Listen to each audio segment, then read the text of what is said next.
Question number 1.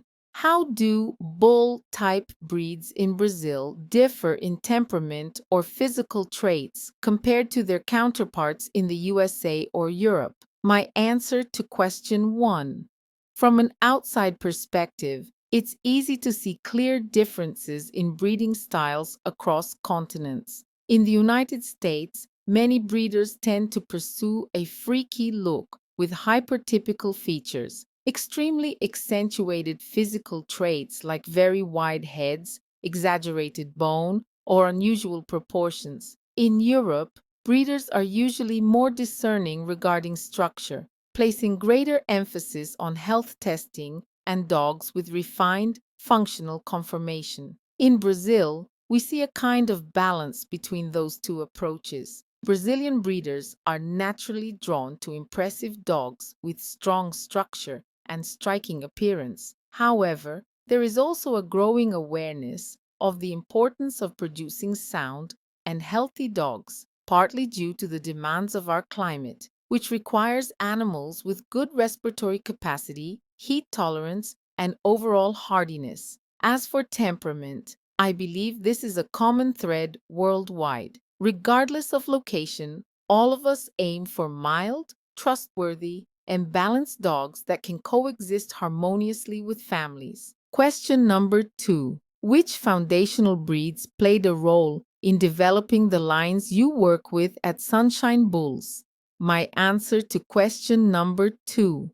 The development of my lines is the result of a very deliberate selection process that spans over 20 years of work with bulldogs. While I began with breeds like the Old English Bulldog and the American Bulldog, I can now say I've developed a line of my own with consolidated genetic identity and well-defined characteristics. I've imported dogs from various countries and from internationally respected kennels from both the United States and Europe, all chosen with a strong focus on structure, temperament, and health. Despite the different origins, I've always maintained consistent criteria: dogs with volume, visible musculature, broad chests, powerful rears, and especially tight skin. That last feature, in particular, was a technical challenge that took years to stabilize, but I consider it essential, both aesthetically and for overall quality. Since childhood, I participated in FCI dog shows, which shaped my critical eye for structure and function. The blend of these international influences with my personal vision has resulted in dogs that are now considered reference points in projects like the Pit Monster. The Sunshine Bulls line represents a solid, conscious genetic construction aimed at balancing visual impact, health, and temperament. Question number 3. How have your dogs evolved over the years in terms of structure, temperament, or purpose? Did you refine your lines differently than at the beginning? Answer for question 3. From the beginning of Sunshine Bulls, my focus has always been to produce impressive dogs, animals that stand out for their presence and build. The biggest challenge has been to combine exceptional volume and size with correct physical conformation. Achieving this within a morphologically coherent standard is a complex task that requires highly selective breeding. While I admire the American Bulldog of the bully type, I've often felt that they're too small for what I envisioned. My goal has always been to develop massive American Bulldogs with evident bully features, but scaled up in size and structure. When it comes to temperament, I've never selected dogs for guard or working purposes. I'm drawn to stable, confident dogs that socialize well and adapt easily to family life. My vision was always to create dogs that look like superheroes: big, muscular, visually stunning, but with a sweet, reliable temperament. Over time, I've refined this vision, stabilizing the characteristics that are now hallmarks of Sunshine Bulls in both appearance and behavior. It's not just about aesthetics, it's about creating a dog with presence who can live peacefully with children and other animals. and who is, above all, a trustworthy companion. Question number 4. What health screenings or genetic testing protocols do you follow before breeding? Are there common health issues in Brazil or within your specific lines? My answer to question 4. In Brazil, genetic testing is still expensive and not easily accessible, which makes large-scale application difficult. In my case, having worked with this bloodline for many years, I've developed a deep understanding of what each dog passes on, both strengths and weaknesses. This allows me to make very conscious selections and breeding strategies, even without depending exclusively on genetic tests. Over time, this knowledge becomes almost instinctive. I know which combinations work, what traits need reinforcement, and what should be avoided. It's a result of constant observation, continuous breeding, and monitoring results over many years. That said, the foundation of my breeding program was established with great rigor, especially regarding hip dysplasia control. I've always been extremely strict in this aspect because I believe that structure and movement are directly linked to quality of life. From the beginning, any dog showing signs of orthopedic issues was excluded from reproduction. Today, I can confidently say that I haven't faced recurring health problems, neither in the dogs I produce nor in those I sell to clients. This proves that preventive, selective work, even without high-end laboratory resources, can be effective when done with seriousness and technical knowledge. Question number 5. When selecting dogs for breeding, what physical or behavioral traits are absolutely non-negotiable and why? My answer to question 5. There are traits that are absolutely non-negotiable in my breeding program. Physically, I never use dogs with weak rears or poor locomotion. For me, the foundation of any impressive dog starts with solid construction, a broad chest, strong bone, powerful rear, and tight skin. Dogs that can't efficiently support their own structure are automatically excluded from reproduction. I'm also extremely strict about musculature. I prefer dogs with visible, well-defined muscle mass and an imposing body structure. That physical presence is a signature of Sunshine Bulls, and it's only maintained through careful generational selection.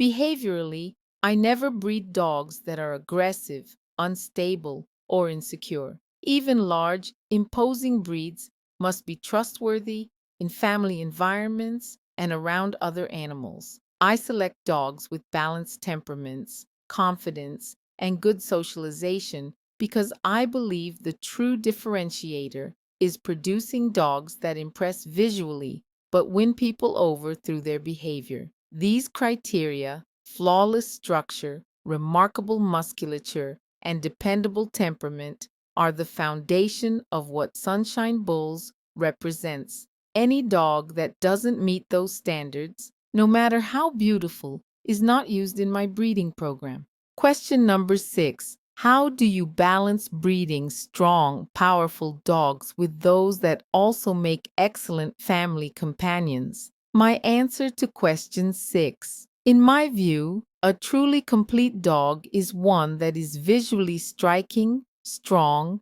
and muscular, but also calm and trustworthy in a home environment. I've always been passionate about large dogs with commanding structure that turn heads. But for me, that's never been incompatible with a gentle, well-balanced temperament. Since the beginning, I've selected breeding dogs that embody this duality: physical presence paired with emotional stability. I've never had an interest in producing dogs for protection or with aggressive instincts. My goal has always been to create dogs that stand out physically, but who are genuine family companions, dogs that live well with children, have a calm nature, and convey confidence without needing to show hostility. To achieve that balance, one must select carefully, looking beyond appearance, and evaluating behavior, temperament, stimulus response, and sociability.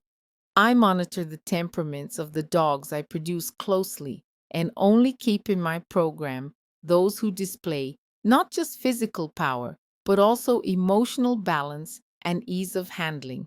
The result is dogs that look like superheroes, strong, muscular, imposing, but who in everyday life are gentle, affectionate, and fully adaptable to family living.